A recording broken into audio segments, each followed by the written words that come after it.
তো বন্ধুরা আজকে আমি যে কাজটা করবো এটা হচ্ছে রেজিনের কাজ। তো আমি তো এর আগে হ্যান্ডমেড জুয়েলারি বানিয়েছি, ক্লে দিয়ে জুয়েলারি বানিয়েছি, ফেব্রিকের কাজ করেছি, বাট রেজিন এই ফার্স্ট টাইম। এটাই বাকি ছিল, মানে যত রকম হাতের কাজ আমার মনে হয় এটাই বাকি ছিল আমার। তো এটাও যখন পেলাম অর্ডার, তো এটাও বানাতে শুরু করে দিলাম।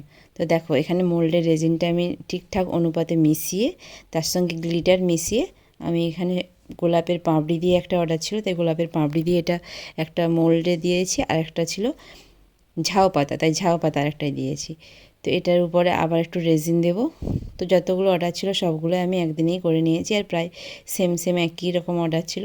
আর এগুলো হচ্ছে বুকমার্ক, তোমরা যারা বুঝতে পারছো না তাদেরকে বলে দিলাম, এগুলো হচ্ছে বুকমার্ক। আর এটা একটা প্রবলেম হচ্ছে, এটার কিন্তু এই দেখো এগুলোর একটা ফুটো করার জন্য জায়গা আছে, এটার কিন্তু ফুটো করার জন্য জায়গা নেই, এটা আমাকে নিজেকেই ফুটোর ব্যবস্থাটা করতে হবে। তো আমি ফার্স্ট টাইম করছিলাম। তো একটা যেটা ভুল করলাম সেটা হচ্ছে গ্লাভস পরিনি, তাই অনেক কিছু প্রবলেম হলো। তোমরা অবশ্যই যারা করবে গ্লাভস পরবে।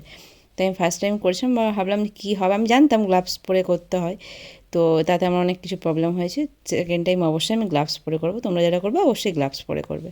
তো দেখো এটা 36 ঘন্টা রাখার পরে এইভাবে হয়ে গেছে, জমে গেছে, কিন্তু এখনও শক্ত ঠিকঠাক হয়নি, মানে আরও 24 ঘন্টা রাখলে এটা শক্ত হবে। এই দেখো চিটে যাচ্ছে একটার সাথে অপরটা। তো কেমন লাগলো অবশ্যই জানিও।